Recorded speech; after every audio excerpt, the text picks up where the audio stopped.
Pengendalian kualitas. Elemen-elemen sistem pengendalian kualitas.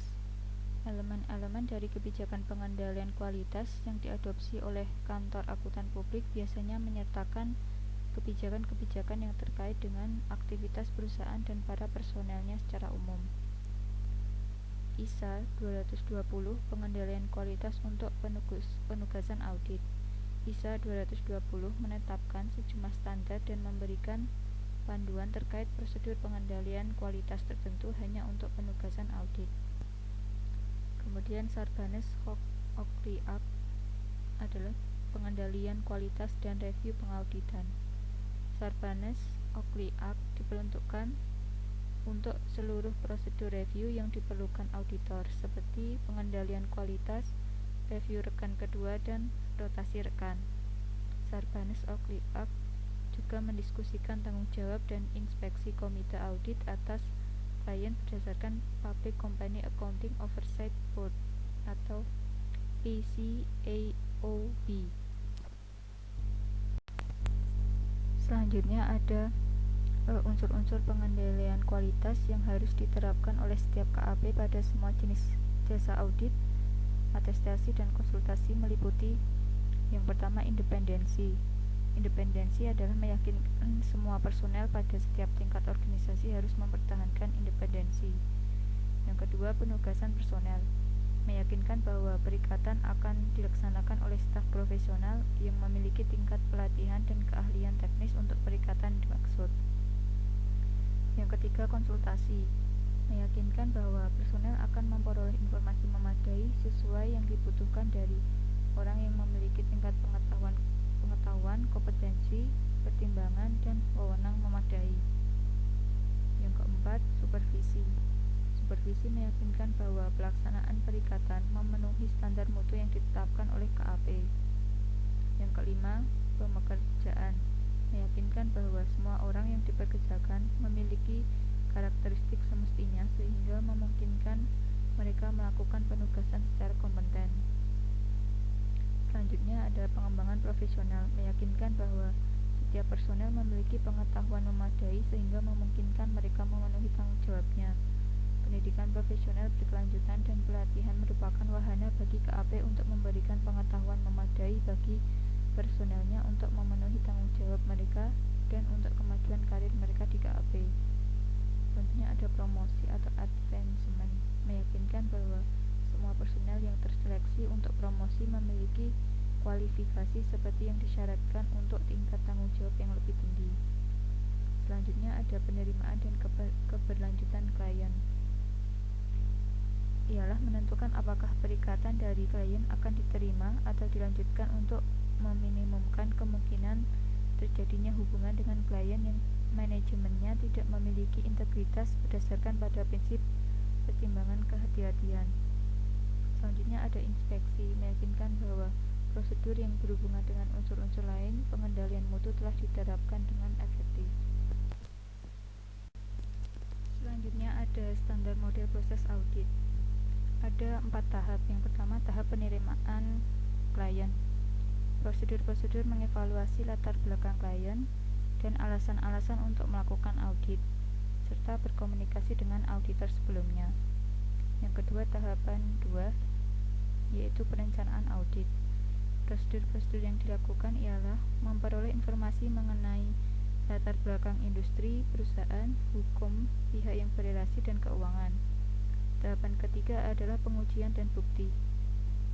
Pengujian dan bukti ialah melakukan pengujian pengendalian, pengujian substantif atas transaksi-transaksi, prosedur-prosedur analitis, pengujian atas rincian saldo. Selanjutnya tahapan yang keempat ialah evaluasi dan pelaporan. Prosedur-prosedur yang dilakukan yaitu mengevaluasi bukti tata kelola, melakukan sejumlah prosedur untuk mengidentifikasi peristiwa kemudian. Selanjutnya ada tanggung jawab rekan penugasan. Yang pertama, mengarahkan penugasan audit. Yang kedua, memastikan standar hukum dan perundang-undangan. Yang ketiga, mereview kertas kerja untuk bukti audit. Yang keempat, memfasilitasi konsultasi atas hal-hal yang kontroversial. Yang kelima, memastikan proses review pengendalian kualitas. Yang keenam, mengkomunikasikan komplain resmi terkait penerapan standar profesional. Selanjutnya, evaluasi bukti tata kelola. Yang pertama, memperoleh bukti dan surat mengenai litigasi, klaim, dan penilaian. Prosedur pekerjaan lapangan untuk menemukan sejumlah klaim terhadap klien adalah: yang pertama, membaca notula rapat perusahaan dan catatan rapat lainnya yang sesuai. Yang kedua, membaca kontrak sewa, korespondensi, dan dokumen lainnya yang serupa. Yang ketiga, mereview jaminan utang yang diungkapkan di dalam konfirmasi bank. Yang keempat, menginspeksi dokumen lainnya untuk kemungkinan adanya jaminan yang dibuat klien. Yang terakhir, menentukan apakah terdapat surat perjanjian sepihak. Selanjutnya, yang kedua, memperoleh surat representasi manajemen. Standar pengauditan internasional menyatakan bahwa auditor harus memperoleh bukti bahwa manajemen mengakui tanggung jawabnya terhadap penyajian laporan keuangan secara wajar berdasarkan kerangka pelaporan keuangan yang relevan dan telah menyetujui laporan keuangan tersebut.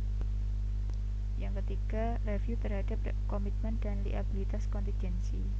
Liabilitas kontingensi adalah potensi kewajiban di masa depan kepada pihak eksternal atas jumlah yang tidak diketahui yang diperoleh dari hasil peristiwa di masa lalu, misalnya keputusan pengadilan pajak yang merugikan, gugatan hukum, dan piutang wesel yang terdiskonto. Review terhadap penemuan peristiwa kemudian.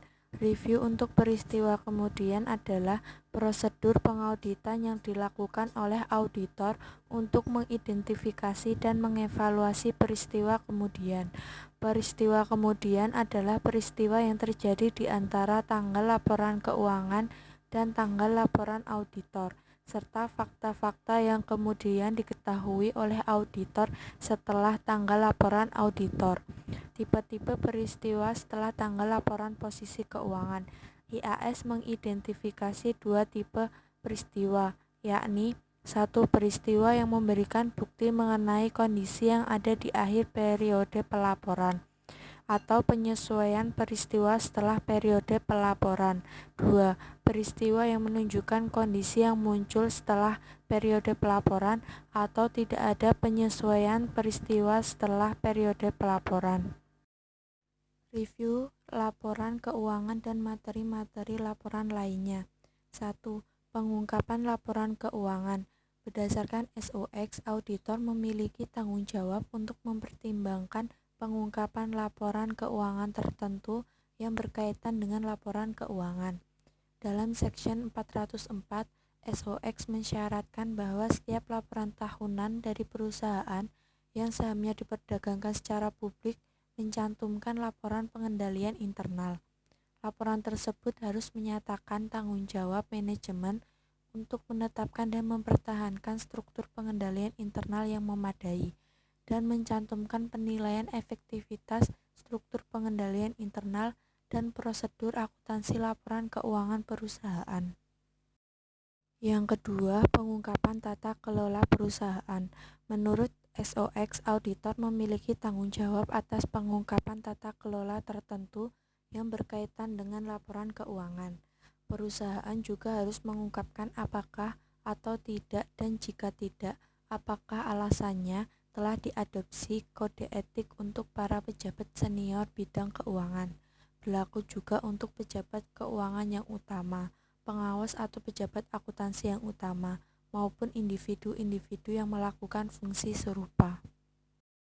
Prosedur penyelesaian secara khusus. 1. Review pengawasan. Pihak yang bertugas mereview pekerjaan dari akuntan staf. Manajer mereview pekerjaan dari pihak yang bertugas. Rekan mereview pekerjaan dari manajer. 2. Pelaksanaan prosedur analitis. Mereview tren dan rasio penting. Mereview temuan audit yang tidak diekspektasi sebelumnya.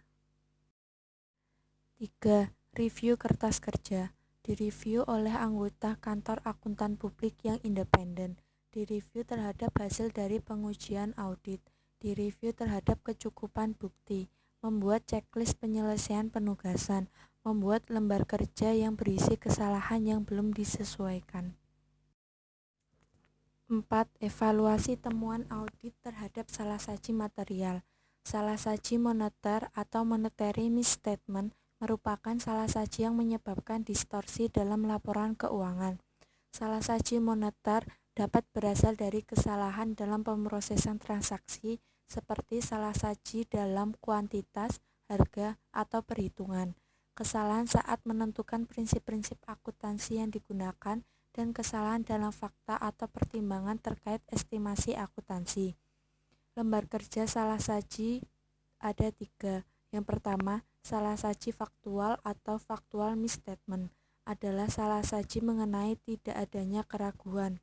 Yang kedua, salah saji penilaian atau judgmental misstatement adalah perbedaan yang muncul dari pertimbangan manajemen mengenai estimasi akuntansi yang dianggap auditor tidak masuk akal, maupun pemilihan atau penerapan kebijakan akuntansi yang dianggap auditor tidak tepat.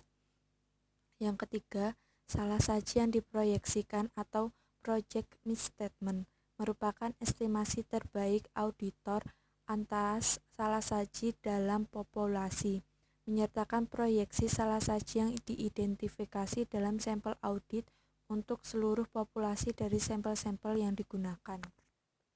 Yang kelima, review undang-undang dan regulasi.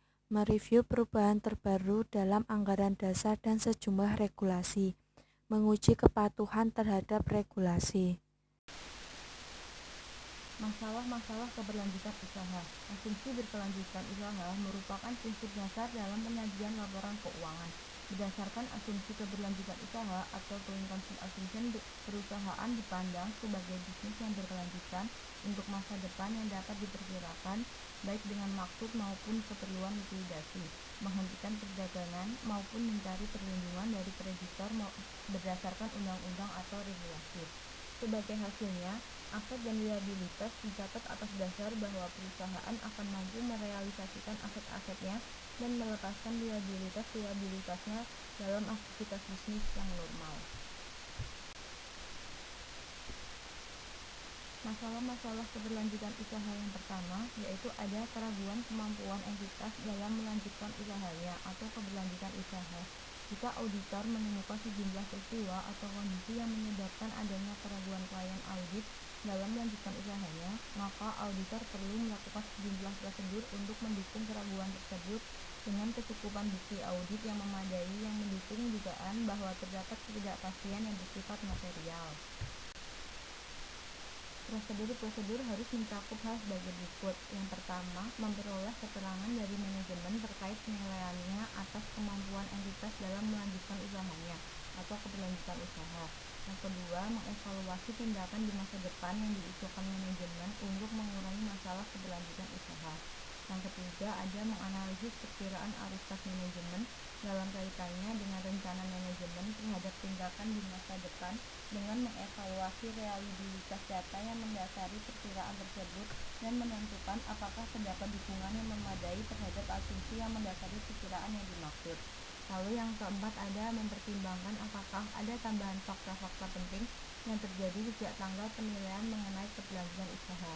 Yang kelima, ada meminta representasi tertulis dari manajemen terkait rencana untuk tindakan di masa depan dan kewajaran dari rencana-rencana tersebut. Lalu ada prosedur untuk mengumpulkan bukti audit. Prosedur untuk mengumpulkan kecukupan bukti audit yang memadai dapat mencakup: yang pertama, ada menganalisis dan mendiskusikan perkiraan arus kas, perkiraan laba, dan perkiraan lain yang relevan dengan manajemen. Lalu ada menganalisis dan mendiskusikan laporan keuangan interim terbaru yang tersedia dari entitas.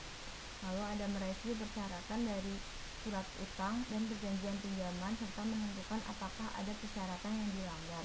Yang keempat, ada membaca notua rapat pemegang saham, dewan redaksi, dan komite-komite penting untuk referensi atas kesulitan pendanaan. Yang kelima, ada menanyakan ke pengacara perusahaan mengenai keberadaan litigasi dan klaim kewajaran penilaian manajemen terhadap hasil-hasilnya serta estimasi terhadap implikasi keuangannya. Lalu yang keenam, ada mengkonfirmasi keberadaan legalitas dan kemampuan melaksanakan perjanjian untuk memberikan atau mempertahankan dukungan keuangan. Lalu ada mempertimbangkan rencana entitas terkait order pelanggan yang tidak dapat dipenuhi. Yang terakhir, mereview peristiwa-peristiwa setelah periode berakhir untuk mengidentifikasi apakah hal tersebut mengurangi atau sebaliknya mengaruhi kemampuan entitas dalam melanjutkan usaha atau keberlanjutan usahanya. Lalu ada hal-hal yang perlu mendapatkan perhatian rekan atau matters of attention of partners atau yang biasa disebut MAP. Hal-hal yang perlu mendapatkan perhatian rekan atau matters for attention of partners atau MAP adalah laporan dari manajer audit kepada rekan atau direktur yang merinci keputusan audit yang didapatkan dan alasan-alasan atas keputusan tersebut. Komponen-komponen yang disertakan dalam MAP merupakan halaman sampul yang ditandatangani oleh manajer yang menyertakan bahwa kesimpulan dasar audit, permasalahan umum, komentar-komentar dari manajemen, komentar atas hasil pembahasan atas akun-akun yang memerlukan pertimbangan khusus, kepatuhan terhadap peraturan perundang-undangan, komentar-komentar atas sistem akuntansi, komentar-komentar atas surat manajemen, dan pembahasan atas setiap permasalahan yang muncul pada tanggal tersebut. Hal ini seharusnya menjadi standar bahwa audit telah dilakukan berdasarkan ISA. Hasil audit dan pembahasan mengenai akun-akun tertentu dapat mencakup penjelasan atas temuan terkait rasio yang tidak memadai dan yang tidak biasa maupun penurunan dalam penjualan laba. Sebagai contoh, persoalan yang didiskusikan mungkin penurunan dalam margin kotor yang disebabkan oleh keharusan untuk menetapkan harga yang lebih rendah karena meningkatnya persaingan penjualan. Laporan kepada Dewan Direksi. Dewan Direksi berpengaruh penting terhadap kebijakan akuntansi dan keuangan entitas. Komite audit juga bertanggung jawab untuk mempekerjakan auditor independen. Auditor harus mengomunikasikan temuan-temuan pentingnya kepada Dewan Direksi. Permasalahan-permasalahan yang didiskusikan dengan Dewan Direksi atau Komite Audit. Auditor diwajibkan oleh Securities and Exchange Commission atau SEC untuk melaporkan ke komite audit dari perusahaan yang seharusnya diperdagangkan ke publik terkait. Yang pertama, seluruh kritik terhadap kebijakan dan praktik akuntansi yang digunakan. Yang kedua, seluruh alternatif perlakuan atas informasi keuangan dalam prinsip-prinsip akuntansi yang berterima umum atau generally accepted accounting principle yang telah didiskusikan dengan pihak manajemen dari penerbit. Konsekuensi dari penggunaan alternatif pengungkapan dan perlakuan semacam itu dan bentuk perlakuan yang disukai oleh kantor akuntan publik yang terdaftar. Lalu yang ketiga ada komunikasi tertulis lainnya yang bersifat material di antara kantor akuntan publik yang terdaftar dan pihak manajemen dari penerbit seperti beberapa surat manajemen maupun schedule dari perbedaan yang tidak dapat disesuaikan. Laporan audit bentuk panjang. Laporan ini disebut sebagai laporan bentuk panjang Dewan Direksi. Laporan ini dapat mencakup sejumlah komponen karena tidak ada bentuk standar. Biasanya area-area pembahasan dalam laporan merupakan informasi yang diabaikan oleh klien dari catatan-catatan dan kesalahan yang ditemukan auditor saat melakukan pekerjaannya. Sekian presentasi dari kelompok kami. Apabila ada kesalahan, mohon dimaafkan. Terima kasih.